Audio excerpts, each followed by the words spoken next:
नमस्कार बच्चों, पिछली वीडियो में मैं आपको संधि के बारे में पढ़ा चुकी हूँ। संधि क्या होता है? संधि दो वर्णों का मेल होता है और जो दो शब्द के जो वर्ण मिलते हैं वे शब्द भी सार्थक होने चाहिए। और संधि के बारे में मैंने आपको बहुत अच्छे से ट्रिक से पढ़ाया था पिछली वीडियो में। आज हम संधि के कॉन्सेप्ट पढ़ेंगे कि कैसे कैसे ये दो वर्ण मिलते हैं और इनसे एक नया शब्द जो है वह तैयार होता है। तो चलिए स्टार्ट करते हैं। संधि मैंने बताया था, संधि क्या है? संयोग, मेल या फिर दूसरा अर्थ होता है इसका समझौता। संधि दो वर्णों का मेल होता है। संधि क्या है? दो वर्णों का मेल होता है और अगर दो वर्ण जो है वह सार्थक होने चाहिए। फिर अगर एक शब्द के हम दो मतलब एक संधि के अगर हम भिन्न भिन्न टुकड़े करते हैं तो उनसे हम क्या बोलते हैं? संधि विच्छेद बोलते हैं। तो हमने सबसे पहले इसकी ट्रिक में पिछली वीडियो में बहुत अच्छे से समझाया है। अगर आपको बहुत कम समय में आंसर अपना निकालना है तो आप मेरी पिछली वीडियो में जाकर देख सकते हैं। अब हम कॉन्सेप्ट से पढ़ेंगे। हमने पढ़ा था स्वर संधि के 5 भेद होते हैं। कौन सा? दीर्घ संधि, गुण संधि, वृद्धि संधि, यण संधि और अयादि संधि। तो दीर्घ संधि का क्या है कॉन्सेप्ट? दीर्घ संधि का कॉन्सेप्ट है अगर ए आ के बाद, अगर ए और आ के बाद, ए आ के बाद क्या होगा? अगर ई हो, क्या हो? ई हो, छोटी ई और बड़ी ई हो तो क्या बन जाता है उसका? बड़ी ई हो जाता है। अगर पहले ए है फिर आ है या फिर आ है और आ है या फिर पहले आ है बाद में आ है, मतलब आ कोई सा भी होना चाहिए, चाहे ये आगे हो जाए चाहे ये पीछे हो जाए। और इसके बाद अगर ई आया है, क्या आया है? ई आया है, ये वाला कोई सा भी ई, चाहे छोटी ई है चाहे बड़ी ई है, तो उसका क्या हो जाता है? बड़ी ई हो जाता है। फिर ऐसे ही अगर ऊ के बाद क्या है? ऊ और ऊ के बाद अगर बड़ा ऊ आया है, क्या आया है? बड़ा ऊ आया है तो क्या होता है? अगर मतलब ऊ के बाद बड़ा ऊ हो, वहाँ पर क्या हो जाता है? तो वहाँ पर दीर्घ संधि हो जाती है। अगर ऊ के बाद देखो, अगर ए है और आ है और उसके बाद आ आया है तो उसका क्या हो जाता है? बड़ा आ हो जाता है। अगर छोटी ई है और बड़ी ई है और उसके बाद बड़ी ई आई है तो उसका बड़ी हो जाता है, बड़ा हो जाता है। और अगर छोटा ऊ है और बड़ा हुआ और उसके बाद बड़ा ऊ आया है तो उसका बड़ा हो जाता है। मतलब कि जैसे हमने ट्रिक में पढ़ा था कि इसमें दीर्घ संधि में सब बड़ा होता है, ठीक है। तो फिर क्या होता है? दीर्घ संधि होती है। जैसे देखिए, हम देखते हैं यहाँ पर राम है और यहाँ पर अनुज है, तो हमने क्या पढ़ा? अगर ए है तो राम का ए निकालेंगे और इसका ए मिला के क्या बन जाएगा? बड़ा आ हो जाएगा ये, ठीक है। फिर इसका क्या बनेगा?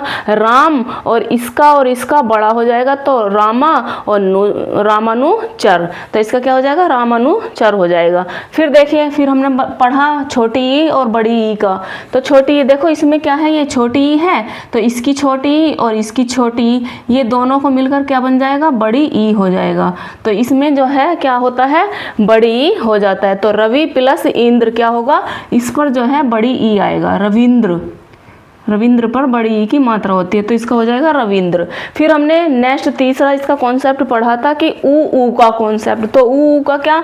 अगर छोटा ऊ है और छोटा ऊ है या कोई भी शब्द आ सकता है, यहाँ पर बड़ा ऊ भी हो सकता है, यहाँ पर बड़ा ऊ भी हो सकता है, यहाँ पर छोटा ऊ भी हो सकता है और यहाँ पर बड़ा ऊ ही होगा, तो मतलब छोटा ऊ भी हो सकता है। तो यहाँ हमने देखा भानु का छोटा ऊ और इसका छोटा ऊ, तो ये दोनों मिलकर क्या बने? बड़ा ऊ हो गया, तो ये हो गया भानुदय।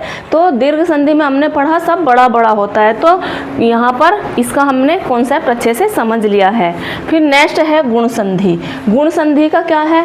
अगर पहले ए है फिर आ है और उसके बाद ई आया है, तो ए आ के बाद अगर ई आया है तो क्या हो जाता है? उसका ए हो जाता है, ये ए हो जाता है, ठीक है। फिर ए आ के बाद अगर छोटा ऊ है और बड़ा ऊ है तो उसका क्या हो जाता है?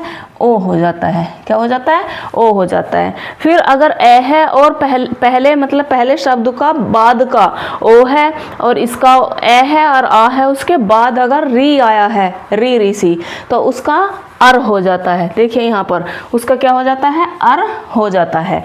जैसे देखिए इसमें क्या है, अगर ये जो एक शब्द है, जैसे ये एक र है और ये है, तो पहले शब्द का लास्ट जो अक्षर होता है और बाद के शब्द का पहला जो अक्षर होता है तो उनका मेल होता है। इसमें बताया ना कि संधि दो वर्णों का मेल होता है, और वे जो शब्द जो दोनों अलग अलग होते हैं उनका भी कोई सार्थक अर्थ होना चाहिए। तो जैसे यहाँ पर क्या है, पर मतलब पराया, और उपकार, तो क्या परोपकार का अर्थ हुआ दूसरों पर उपकार।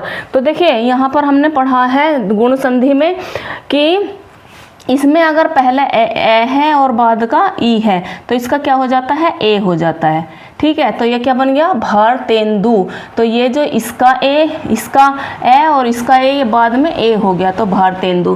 फिर हमने पढ़ा इसका ए और बाद में अगर पहले ए है और बाद में अगर ई है तो क्या हो जाता है, ए हो जाता, तो मृगेंद्र हो गया इसका।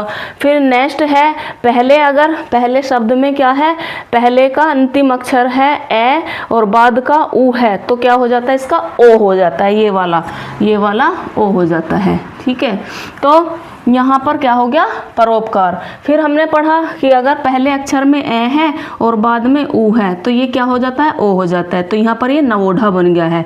फिर देव, इसमें इसका वै का जो है ए और इसका री, ये क्या है, री है, तो ए और री क्या मिलकर बना, अर, तो यहाँ पर क्या बन गया, देवर ऋषि। ठीक है, फिर नेक्स्ट है हमारा नंबर 3 है वृद्धि संधि। वृद्धि का अर्थ होता है बड़ा, मतलब कि इसकी वृद्धि हो गई है, 1 से 2 मात्रा हो जाती हैं। इसका कॉन्सेप्ट है जहाँ पर ए और आ के बाद अगर ए हो तो उसका ए हो जाता है, अगर ए है और आ है और उसके बाद ए और आई आया है तो उसका क्या हो जाता है, ये आई हो जाता है। फिर क्या है, ए और आ के बाद अगर ओ आए तो उसका ओ हो जाता है, ये बड़ा ओ हो जाता है। ठीक है, तो अब देखते हैं क्या है इसका। देखिए यहाँ पर है एक, इसका ए और इसका ये है आई, तो ए के बाद अगर ए है तो इसका आई हो जाता है, तो इस पर 2 मात्रा चढ़ गई, ये बन गया है एक। फिर इसका आ और इसका ए क्या बना, ये आई बना, तो यहाँ पर इसका हो गया सदैव।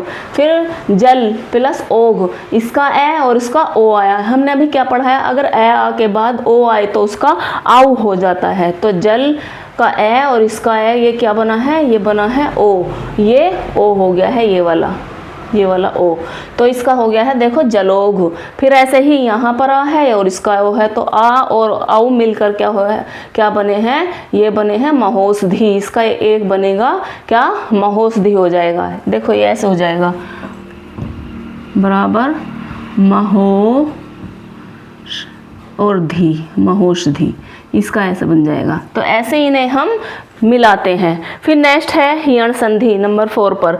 यण संधि का छोटी ई और बड़ी ई के स्थान पर अगर कोई अन्य स्वर आए है, मतलब उसके बाद अगर छोटी ई है पहले शब्द में और बड़ी ई है और उसके बाद कोई अन्य स्वर कोई भी आ जाए तो उसका क्या हो जाता है, उसका यह हो जाता है। और छोटा ऊ और बड़े ऊ है अगर पहले शब्द का अंतिम अक्षर और फिर उसके परे उससे अलग अगर कोई भी स्वर आ जाए तो उसका क्या हो जाता है, उसका हो जाता है वाह, क्या हो जाता है, वाह हो जाता है उसका। फिर री के परे अगर मतलब री के बाद पहले अक्षर में री है और दूसरे अक्षर का पहला जो अक्षर है, मतलब दूसरे शब्द का पहला जो अक्षर है उसके बाद अगर कोई अन्य स्वर आए तो उसका र हो जाता है।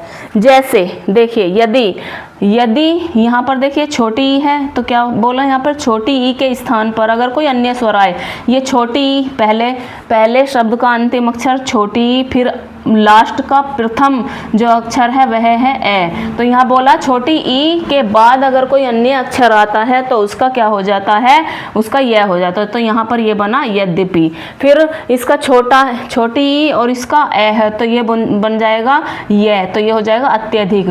फिर हमने पढ़ा छोटा ऊ के बाद अगर कोई अन्य अक्षर आए तो यहाँ पर ऊ है और यहाँ पर एक अन्य अक्षर आया है आ, तो ये हो गया है वह हमारा, तो ये क्या बन जाएगा स्व आ स्वागत, क्या बन जाएगा, स्वागत। फिर है हमने पढ़ा री का कॉन्सेप्ट। री का कॉन्सेप्ट क्या था इसमें, किसमें, यण संधि में। री का कॉन्सेप्ट था अगर री के बाद कोई अन्य स्वर आए तो उसका वो हो जाता है, र हो जाता है। तो यहाँ पर री है ये, और यहाँ पर अन्य स्वर ए है, तो यहाँ क्या हो गया, पात्रांश। ठीक है, तो ये हमने यण संधि भी पढ़ लिया है अच्छे से।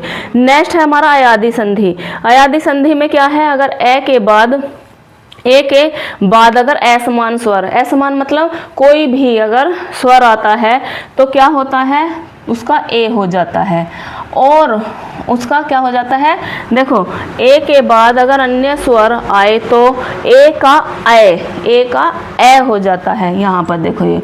और आई के बाद अगर के बाद अगर अन्य स्वर आए तो वहाँ पर आय हो जाता है।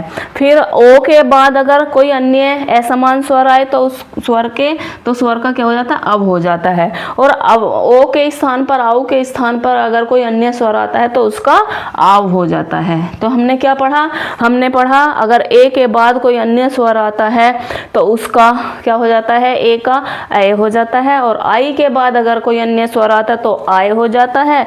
और अगर ओ के बाद कोई असमान स्वर, अन्य स्वर आता है, समान मतलब उसका समान नहीं, तो उसका अब हो जाता है। और अगर आव के बाद कोई अन्य स्वर आता है तो उसका आव हो जाता है। जैसे कि देखिए यहाँ पर क्या है, शयन। शयन में इसका स है और इसका देखो ए है, और इसका ए, और इसमें आया है एक कोई अन्य स्वर, तो यहाँ पर हो गया शयन। ऐसे ही नयन, ऐसे ही नायक में आय है, यहाँ पर क्या है, आय है। और ऐसे ही इसमें आएगा अब, क्या होगा, अब होगा, इसमें भी अब होगा, और इसमें भी आव होगा, पावक में क्या होगा, आव होगा। तो ये मैंने आपको कॉन्सेप्ट से भी बहुत अच्छे से समझा दिया है। आपको अगर ट्रिक से पढ़ना है तो ट्रिक से आप मेरी पिछली वीडियो में पढ़ सकते हैं। अगर आपको अपने कॉन्सेप्ट, बेसिक कॉन्सेप्ट क्लियर करने हैं तो इस वीडियो को आप अच्छे से ध्यान से पढ़ेंगे। और अगर आपको मेरी वीडियो पसंद आई है तो लाइक, शेयर और सब्सक्राइब कीजिए, क्योंकि आपके लाइक से, शेयर से, सब्सक्राइब से ही मुझे मोटिवेशन मिलेगा और मैं आपको अच्छे और कॉन्सेप्ट सिखाऊंगी। ओके।